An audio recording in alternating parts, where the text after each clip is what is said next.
पोषण, तो वो समय तो निकल गया। वो देखते देखते 100 वर्षों के हो गए। और ज्यों उनका जन्म हुआ त्यों समुद्र में ज्वार आ गया, उनका पिंड होने लगे, महामारी बढ़ गई, देवता लोग भयभीत हो गए। बार बार राहु केतु के द्वारा सूर्य चंद्रमा ग्रसे जाने लगे, बार बार ग्रहण प्रकट हुए, ग्रहण काल आया।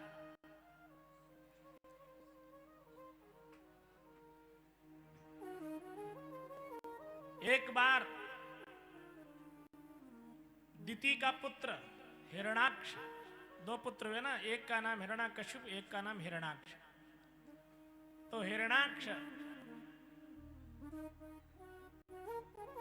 10 दिशाओं में दिग्विजय करने के लिए निकल पड़ा। और उस समय वराह भगवान से भेंट हुई।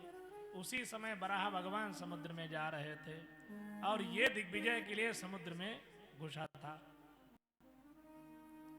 तो वहां जब देखा वराह भगवान को, वो जान गया कि यही विष्णु है और उसने भगवान को रोका,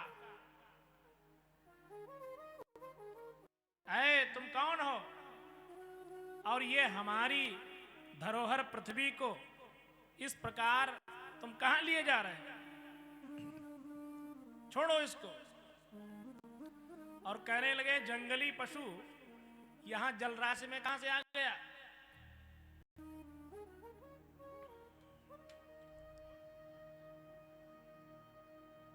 भगवान को बड़ी उल्टी सीधी गाली दी उसने, ना समझ जंगली पशु, इस प्रकार उन्होंने कहा इस पृथ्वी को छोड़ो, ये हम बरसातल वासियों के लिए विश्व विधाता ब्रह्मा जी ने हमारे हवाले किया है, इसको तुम नहीं ले जा सकते। और कहा कि हम तुम्हें मार डालेंगे, यदि तुम इसको ले जाओगे तो हम तुम्हें मार डालेंगे और मार करके अपने बंधु बांधवों को प्रसन्न करेंगे, क्योंकि तुम लुक छिप करके दैत्यों को मार डालते हो और देवताओं के द्वारा, ऋषियों के द्वारा, यज्ञ हवन पूजा के द्वारा अपना भाग स्वीकार करके बलवान होते हो। तो जब मैं तुम्हारा ही उद्धार करूंगा तो तुम्हारे अनुयायी भक्त देवता और ऋषि वो भी नहीं रहेंगे। इसी प्रकार जो है नाना प्रकार के शब्दों को गाली गलौज करते हुए माता पृथ्वी भयभीत हुई। भगवान ने कहा तुम चिंता न करो, और भगवान वराह वहां से फुर्ती से निकले और निकल करके जलराशि के ऊपर आए। उन्होंने अपने खुरों को स्तंभित करके जलराशि को, पृथ्वी माता को विराजमान किया। फिर भगवान शेष ने उन्हें अपने सिर पर धारण किया। बोलिए अनंत भगवान की माता की जय। जब भगवान ने पृथ्वी माता को कर दिया, स्थापित कर दिया, फिर भी वो जब निधड़क हो गए तब वे हिरणाक्ष के साथ युद्ध करने के लिए निकल पड़े। तब तक हिरणाक्ष वरुण के पास पहुंच गया। वरुण की राजधानी विभापुरी में, और उनसे कहा कि मुझे आपके साथ युद्ध करना है। मैंने सुना है तुम बड़े शक्तिशाली हो, बलवान हो, तो मैं तुम्हारे साथ युद्ध करना चाहता हूं, और नहीं तो मेरी दास्ता स्वीकार करो। भगवान वरुण को बड़ा क्रोध आया। उन्होंने कहा ये दुष्ट इस प्रकार मुझसे शब्दों को बोल रहा है। तो भगवान वरुण ने कहा देखो भाई, अब हम वृद्ध हो चुके हैं, अब हमें युद्धादि का कोई ठाव नहीं रहा, और तुम युद्ध करना ही चाहते हो तो तुम्हारे लिए इस समय योद्धा भगवान वराह है। उन्हीं के साथ तुम युद्ध करो, वही तुम्हारी सेखी पूरी करेंगे। और वह नारद जी से उनको पूछता हुआ, उनका मार्ग पूछता हुआ पहुंच गया। और जैसे ही भगवान बराह के सामने आया, नाना प्रकार के शब्दों से उनको बींधने लगा। भगवान बराह और उनके साथ हिरणाक्ष के साथ, दोनों के साथ युद्ध छिड़ गया। पहले तो बातों ही बातों में भगवान ने कहा, जो तुमने हमसे कहा कि सत्यम वयंभो वन गोचरो मृगा युष्मद विधान मृगये ग्राम सिंहान न मृत्युपाशैः प्रतिमुक्तस्य वीरा विकथनम तव गृह्णन्ति भद्र। सचमुच ही हम जंगली जीव तुम जैसे ग्राम सिंहों को ढूंढते फिरते हैं, और दुष्ट पुरुष तुम जैसे मृत्यु पास में बंधे हुए अभागे जीवों की आत्मश्लाघा पर हम ध्यान नहीं देते। हम रसातल वासियों की धरोहर चुराकर, तुम कह रहे हो कि रसातल वासियों की धरोहर चुरा करके तुम लिए जा रहे हो,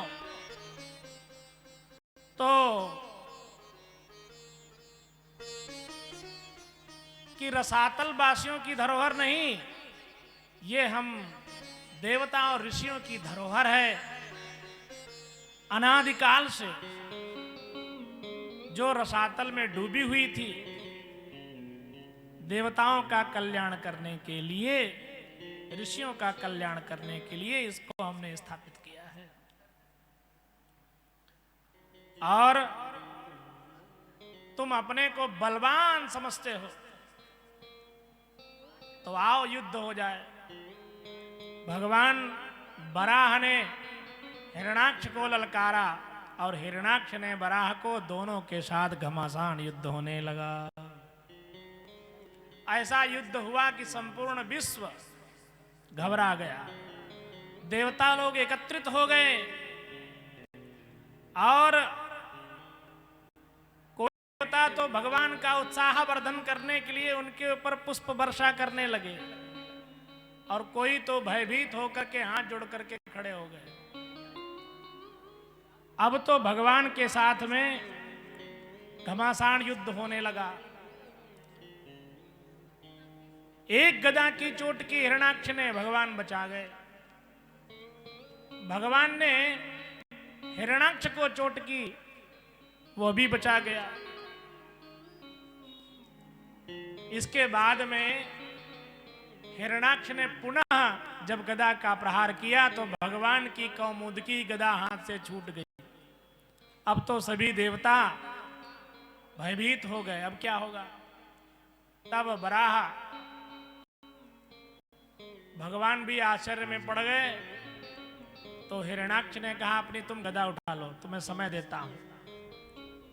निशस्त्र पुरुष पर हम प्रहार नहीं करते, निहत्थे पर वैसे ही प्रहार नहीं करना चाहिए। तो भगवान उसकी प्रशंसा करने लगे। फिर भगवान की गदा अपने आप ही उनके हाथ में आ गई, क्योंकि भगवान सर्वशक्तिमान है। और फिर उसके साथ घमासान युद्ध होने लगा। देवता लोग कहने लगे, अब प्रभु इसको बार बार खिलाइए मत, अब इनका तो उद्धार ही कीजिए, क्योंकि इनके द्वारा संपूर्ण विश्व ब्रह्मांड दुखी है। ये देवताओं को भी नहीं छोड़ता और यहां तक आपको भी नहीं, इसलिए सामान्य पुरुष की क्या बात है। तो आप इनका शीघ्र ही उद्धार कीजिए। भगवान ने कहा, तुम चिंता न करो। फिर भगवान ने एक ही थप्पड़ दिया हिरणाक्ष को। हिरणाक्ष जो है रक्त बमन करता हुआ धड़ाम से गिरा, पलट गया। देवता लोग पुष्पों की वर्षा करने लगे और डरते डरते स्तुति कर रहे हैं।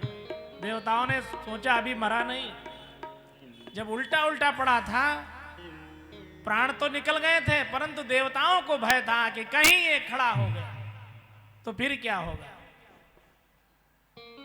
तो भगवान ने कहा कि स्तुति तो कर रहे हैं परंतु मन से नहीं कर रहे हैं। तो भगवान ने अपने पैर से ठोकर मारी, उसको उलट दिया। तब तो मर चुका था। जब देवताओं को भरोसा हुआ कि अब ये निष्प्राण हो गया, मर चुका है, तब देवताओं ने भगवान की स्तुति की। बोले श्री वृंदावन विहारी लाल की जय हो। नमो नमस्ते किल यज्ञ तंतवे स्थितौ गृहीतामल सत्वमूर्तये दृष्ट्या हतोऽयं जगदामरुन्तुद त्वत्पाद भक्त्या वयमीश निर्वृतः। हे प्रभु, आपको बारंबार नमस्कार है। आप संपूर्ण यज्ञों के विस्तार करने वाले, संसार की स्थिति के शुद्ध सत्वमय मंगल विग्रह प्रकट करने वाले हैं। हम सभी देवता आपके चरणों में बार बार प्रणाम करते हैं। बड़े ही आनंद की बात है कि संसार को कष्ट देने वाला या दुष्ट दैत्य मारा गया। अब आपके चरणों की भक्ति के प्रभाव से हम सभी को सुख शांति मिल गई। त्वत्पाद भक्त्या भयमीश निर्वृतः, हम सभी को शांति मिल गई। सभी देवताओं ने भगवान की बड़ी दिव्य स्तुति की। आगे के क्रम में हम आपको कथा सुनाएंगे। रचा है सृष्टि को जिस प्रभु ने, वही ये सृष्टि चला रहे।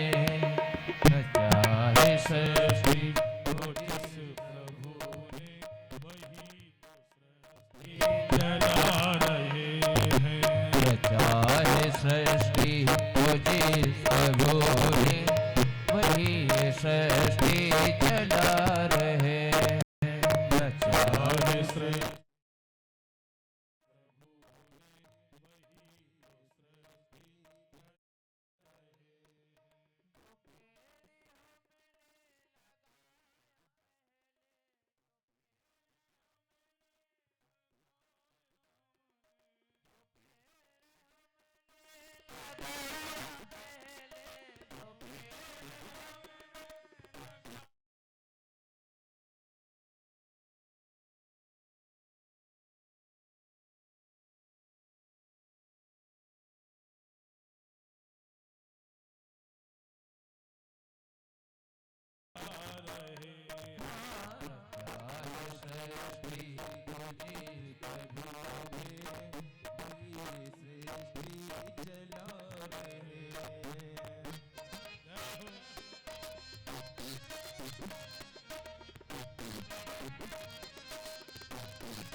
से बुला रहे हैं।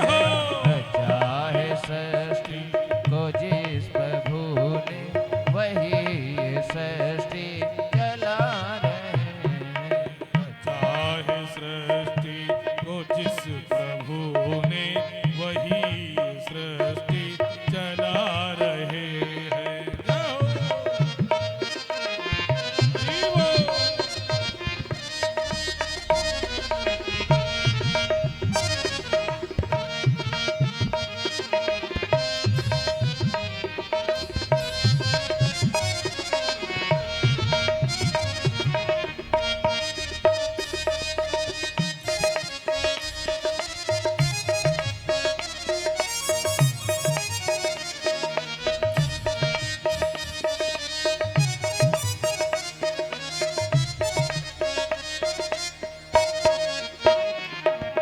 बैठे हैं जो धान की बालियों में, बैठे हैं जो धान की बालियों में, बैठे हैं जो धान की बालियों में, बैठे हैं जो धान की बालियों में, समाए मेहंदी की लालियों में, समाए मेहंदी की लालियों में, समाए मेहंदी की लालियों में, समाए मेहंदी की लालियों में, हर डाल हर पत्ते में समाकर, हर डाल हर पत्ते में समाकर, गुल रंग बिरंग खिला रहे हैं।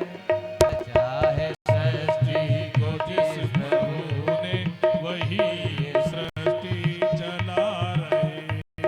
रचा है सृष्टि को जिस प्रभु ने, वही सृष्टि चला रहे। हरि बोल। जो पेड़ हमने लगाया पहले, जो पेड़ हमने लगाया पहले, जो पेड़ हमने लगाया पहले, जो पेड़ हमने लगाया पहले, उसी का फल हमें अब पा रहे हैं। रचा है सृष्टि को जिस प्रभु ने, वही ये सृष्टि चला रहे हैं।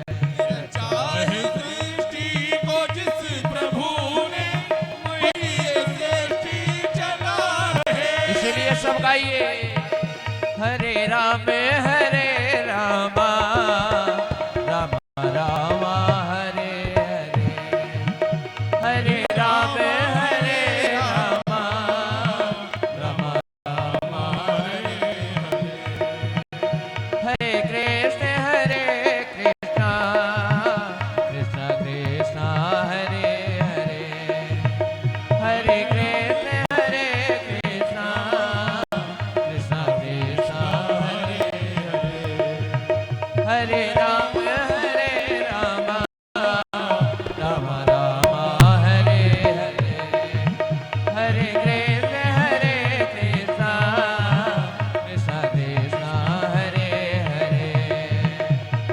जो पेड़ हमने लगाया पहले, जो पेड़ हमने लगाया पहले, जो पेड़ हमने लगाया पहले, जो पेड़ हमने लगाया पहले, उसी का फल हमें अब पा रहे हैं। रचा है सृष्टि को जिस प्रभु ने, वही ये सृष्टि चला रहे हैं। रचा है सृष्टि को जिस प्रभु ने, वही ये सृष्टि चला रहे हैं। वही ये सृष्टि चला रहे हैं, वही ये सृष्टि चला रहे हैं। वही ये सृष्टि चला रहे हैं, वही ये सृष्टि चला रहे हैं। बोले श्री वृंदावन बिहारी लाल की जय हो। श्रीमद् भागवत महापुराण की जय हो। जय जय श्री राम। भगवान बराह ने हिरणाक्ष का उद्धार किया।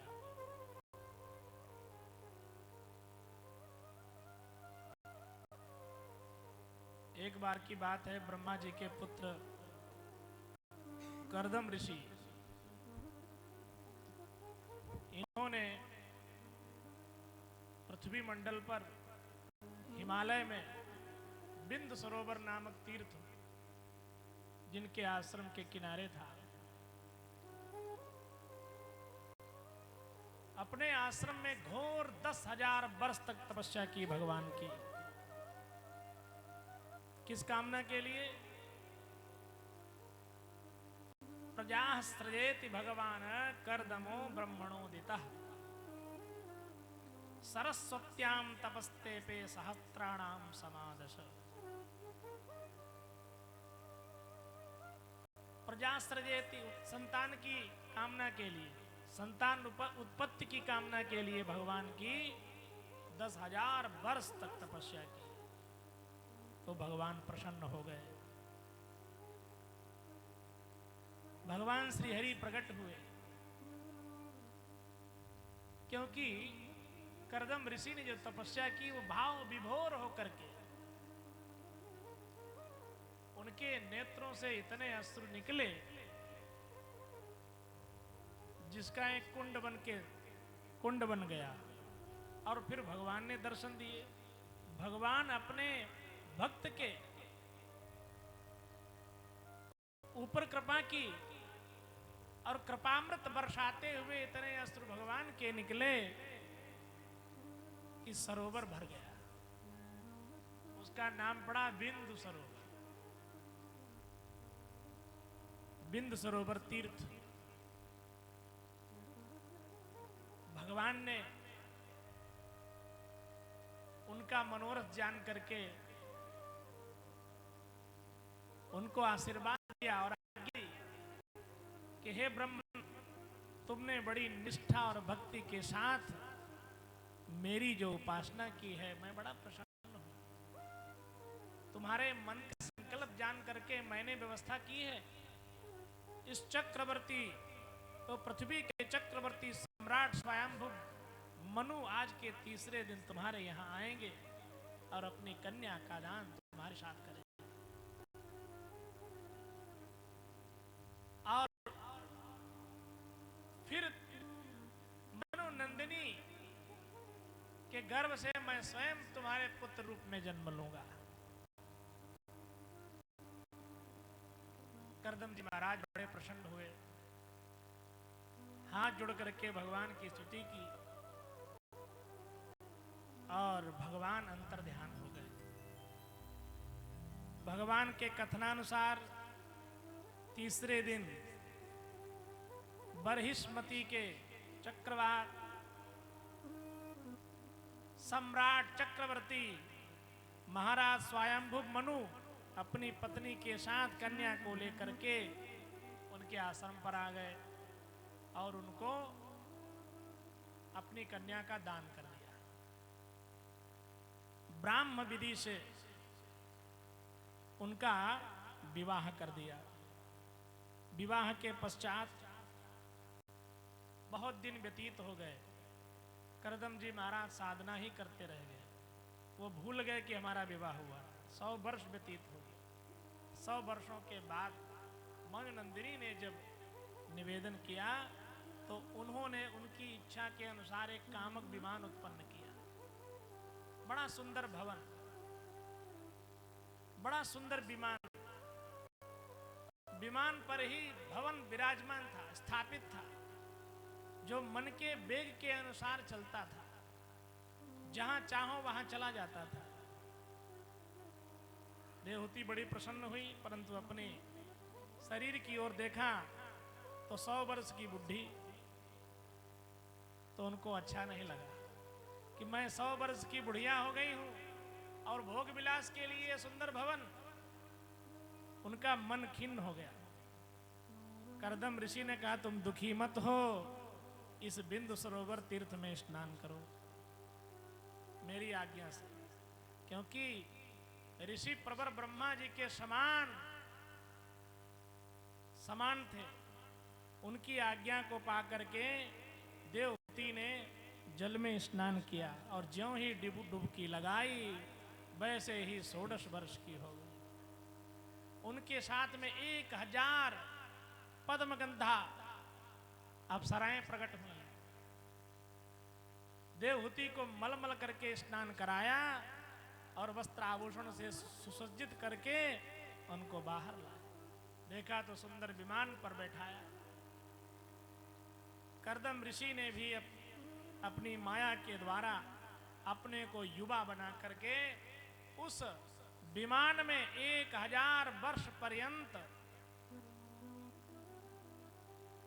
अंतरिक्ष मंडल में भ्रमण किया।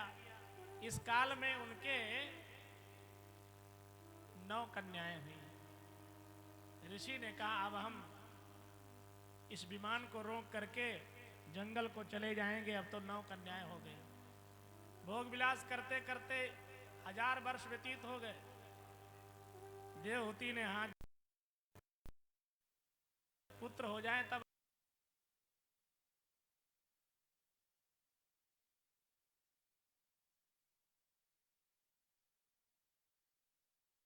तुम्हारे यहां पुत्र रूप में आऊंगा।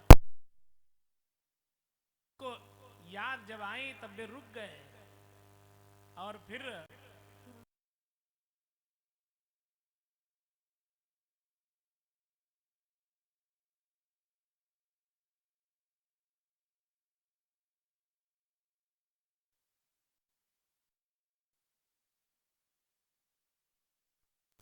दस 12 पुत्रों को लेकर के कर्दम ऋषि के आश्रम पर आ गए। कर्दम ऋषि के 9 कन्याएं थी और ब्रह्मा जी के साथ में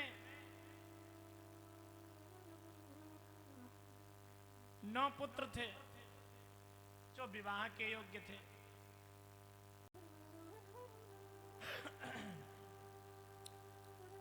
तो ब्रह्मा जी की आज्ञा से कर्दम जी महाराज ने 9 ऋषियों को एक एक पुत्री के साथ विवाह कर दिया।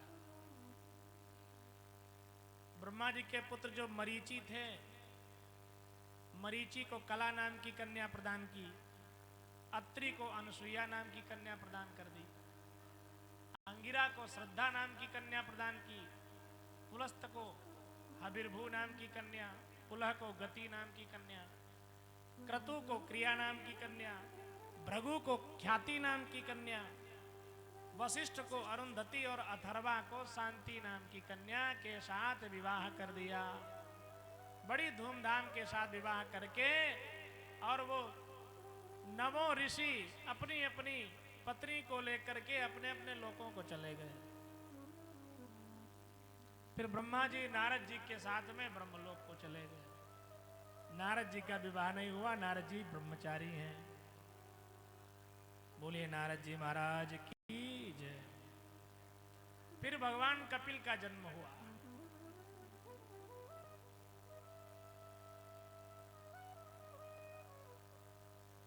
भगवान कपिल बड़े सुंदर ब्राह्मण बालक को देखकर सभी देवताओं ने पुष्पों की वर्षा की। कर्दम जी महाराज बड़े प्रसन्न हुए। माता देवहूति भी बहुत प्रसन्न हुई। बोलिए कपिल भगवान की जय। कपिल भगवान को जानकर कर्दम जी ने देखा कि स्वयं भगवान हमारे घर में पधारे हैं, तो उन्होंने भगवान कपिल की स्तुति की, प्रार्थना की।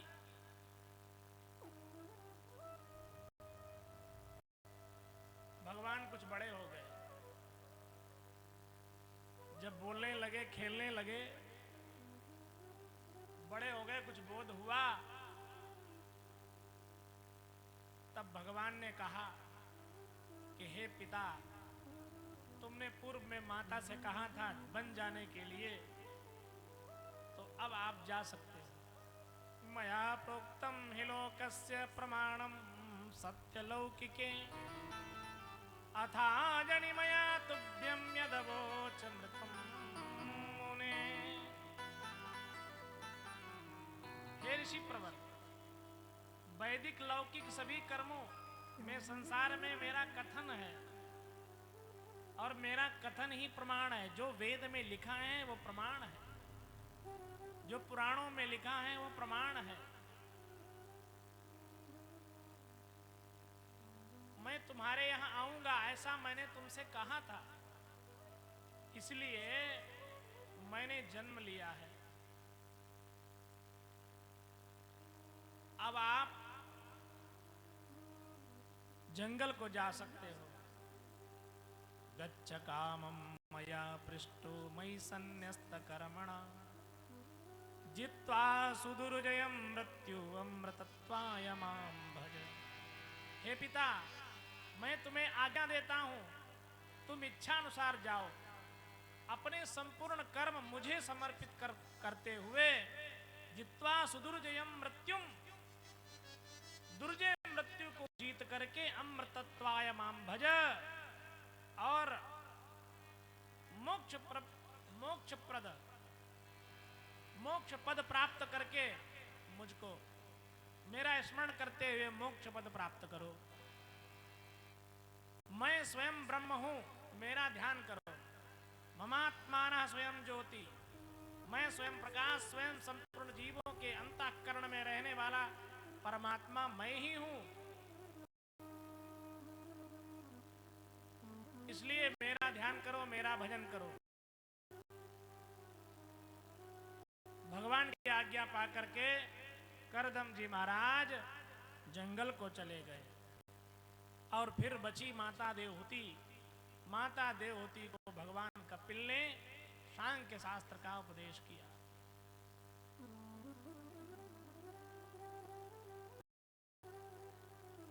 सांख्य शास्त्र में संख्या अर्थात गणना कपिल भगवान ने सूक्ष्म में बताया कि 5 पंचमहाभूत चित जल पावक गगन समीरा, इन पंचमहाभूतों के द्वारा ही मनुष्य की सृष्टि होती है। सभी मनुष्यों की उत्पत्ति पंचमहाभूतों के द्वारा होती है। हर प्राणी के अंदर 5 ज्ञानेंद्रियां, 5 कर्मेंद्रियां, पंचमहाभूत, 4 अंतःकरण की इंद्रियां, शब्दादि 5 तन्मात्राएं, ये 24 तत्व होते हैं। और 25 है वह है आत्मा का। आत्मा ही परमात्मा है। जिसको आत्मा का बोध हो जाता है, आत्मबोध हो जाता है, वह परमात्मा को प्राप्त कर लेता है।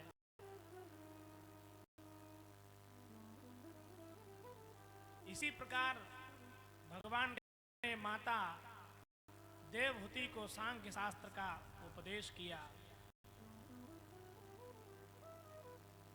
अष्ट योग का उपदेश किया, अष्टांग भोग का उपदेश किया। माता देवहूति ने संपूर्ण ज्ञान प्राप्त करके अंत में मोक्ष को प्राप्त हुई और उनका शरीर एक नदी के रूप में परिणित होकर के बह गया। देवहूति नदी कहलाई। बोले श्री वृंदावन बिहारी लाल की जय हो। हरे कृष्णा कृष्ण कृष्ण हरे हरे, हरे कृष्णा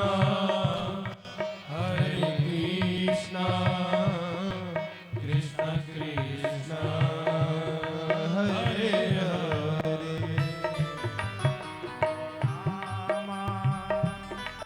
हरे राम राम राम हरे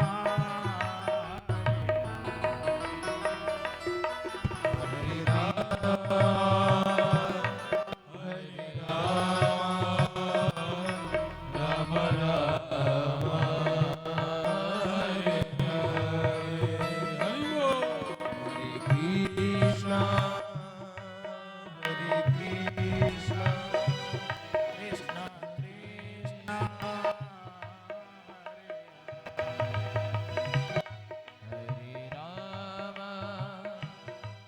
हरे राम राम राम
करना चाहिए।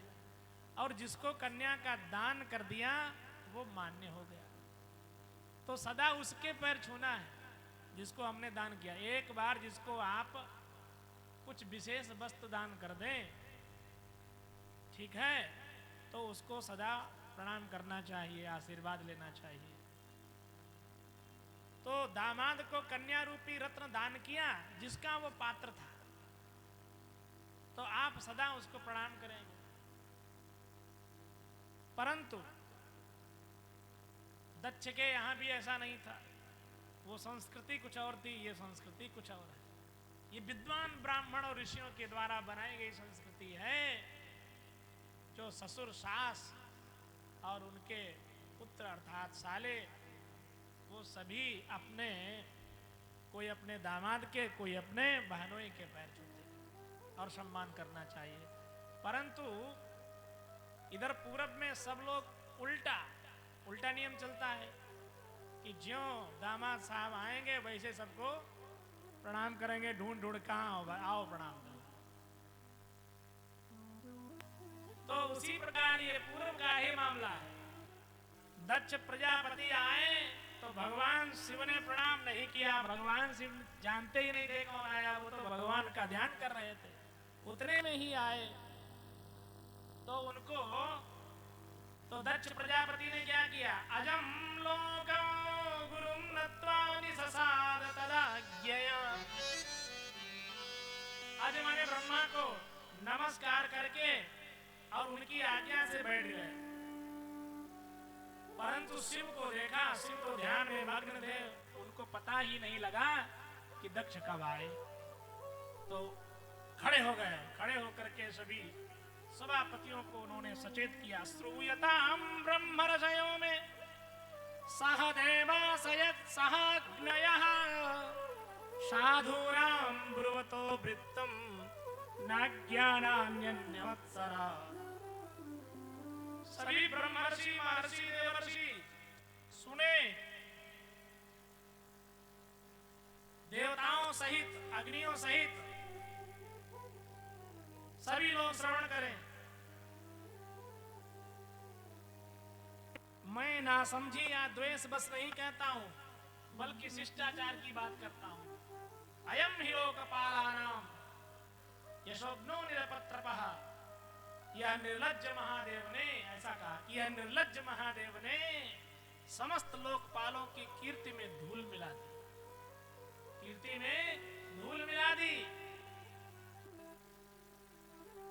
मैं प्रजापति हूं, प्रजापतियों का नायक हूं,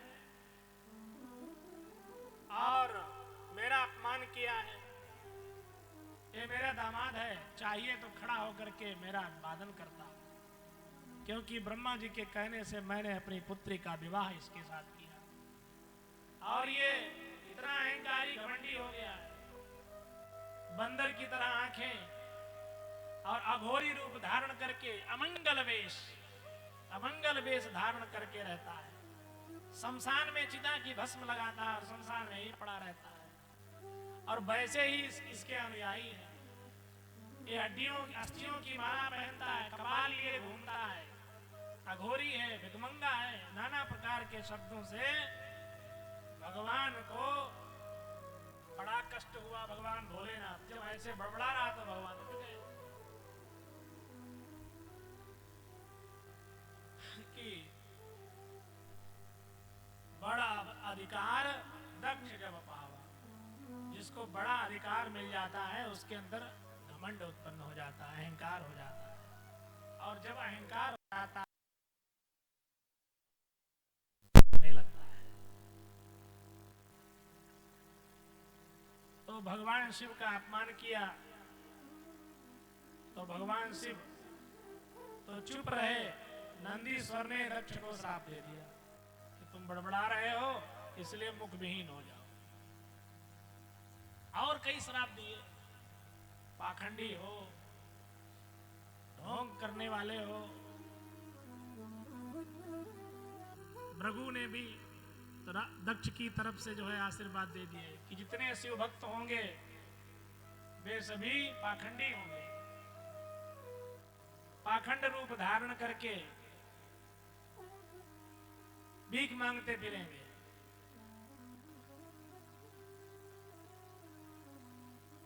भृगु जी महाराज ने भी श्राप दिए। जब ये सब होता रहा, उस समय उषा देवता दांत निकाल रहे थे, भग देवता नेत्र फाड़ फाड़ करके मुस्कुरा रहे थे, और भृगु जी भी अपनी दाढ़ी पर ताव दे रहे थे, जिस समय महादेव जी को दुर्वचन दक्ष कर रहे थे। इन नंदीश्वर और भगवान शिव देखते रहे, सहते रहे। भगवान शिव उठे और वहां से चले आए। इसके बाद में शिव को अपमानित करने के लिए हरिद्वार क्षेत्र में पुनः उन्होंने यज्ञ किया, और उस यज्ञ में अपनी पुत्री और दामाद को नहीं बुलाया। हरिद्वार में जो यज्ञ किया दक्ष ने, उसमें भगवान शिव को निमंत्रण नहीं दिया। तो सभी देवी देवताओं को निमंत्रण हुआ, आवाहन हुआ, तो सभी विमान पर चढ़ करके देवी देवता दक्ष के यज्ञ में सम्मिलित होने लगे। तो माता सती ने देखा कि सभी देवता जा रहे हैं, देवियां जा रही हैं, हमारी बहनें जा रही हैं, जो 10 बहनें थी धर्म को ब्याही थी वो जा रही हैं, अग्नियों को पितरों को जो ब्याही थी, भूतों को ब्याही थी वो जा रही हैं, परंतु मुझे कोई निमंत्रण नहीं।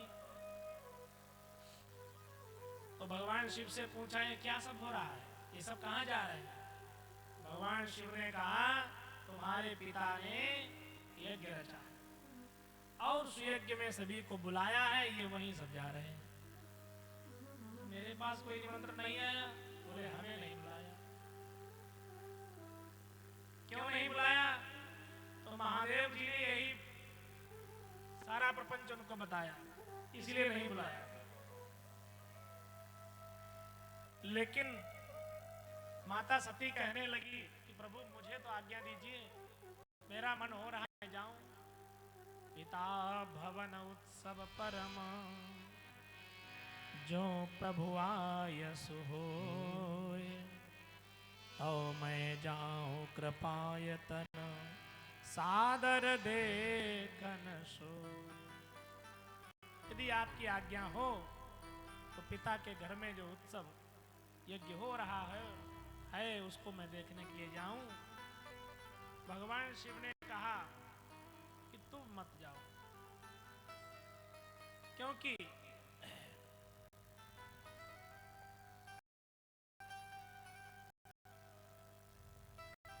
जो प्रतिष्ठित व्यक्ति होते हैं, यदि उनको बुलावा ना आए तो नहीं जाना चाहिए। कब नहीं जाना चाहिए, किन कार्यों में नहीं जाना चाहिए? किसी का विवाह, पुत्र का विवाह हो, उपनयन संस्कार हो, मुंडन हो, के जो मांगलिक कृत्य होते हैं उनमें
उसके बाद में वे जब यज्ञ में गई, उन्होंने देखा कि भगवान शिव का कहीं भी कोई भाग नहीं, तो बड़ा दुख हुआ। विवाह हो जाने के बाद में कन्या का सब कुछ पति ही होता है। 1 साल 2 साल भले ही ऐसा लगे कि हमारे माता पिता हैं, वही सब कुछ करेंगे, ऐसा होता है। परंतु 1 साल 2 साल 3 साल 5 साल जहां व्यतीत हुए, बच्चा हो गया, कुछ बड़ा हो गया, 5 साल का हो गया। अब 5 साल के बाद में जहां 5 वर्षाणि व्यतीतानि, 5 वर्ष व्यतीत हुए, उसके बाद में ससुराल ही सब कुछ होता है। माँ का घर छूट जाता है। अब माँ के घर में सम्मान प्रकट हो गया कि माँ के घर में भी मुझे कोई सम्मान दे। सम्मान की तो बात ही है, कन्या कोई नौकर थोड़ी ना है, कन्या तो रत्न है ना। कन्या कोई सेविका थोड़ी ना है, कन्या तो दान की है जिसको, उसकी हो गई। अब जिस पुरुष की वह धर्म पत्नी हो गई है, तो उसका अधिकार बनता है कि मुझे कोई सम्मान दे। जैसा सम्मान हमारे पति को, वैसा ही मुझे सम्मान मिलना चाहिए। ये सभी के हृदय में होता है, जन्मजात ऐसा होता, होना भी चाहिए। अपने मान और स्वाभिमान की बात है।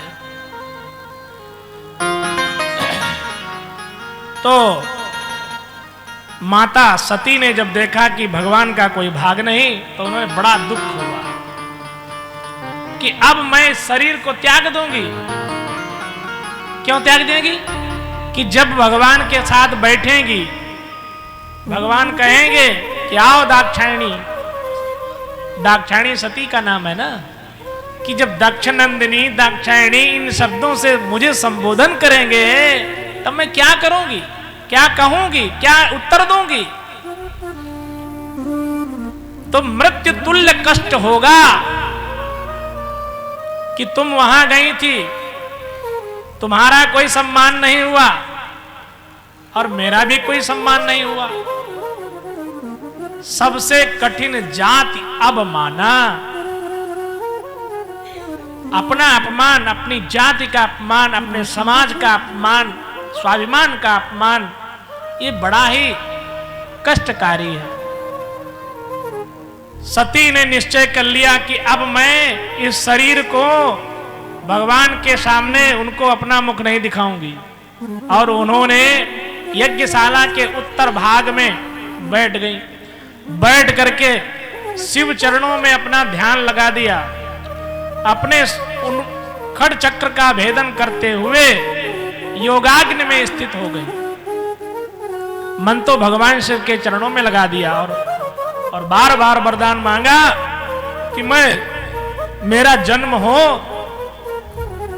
तो मेरे पति भगवान शिव ही हो। जन्म जन्म शिव पद अनुरागा।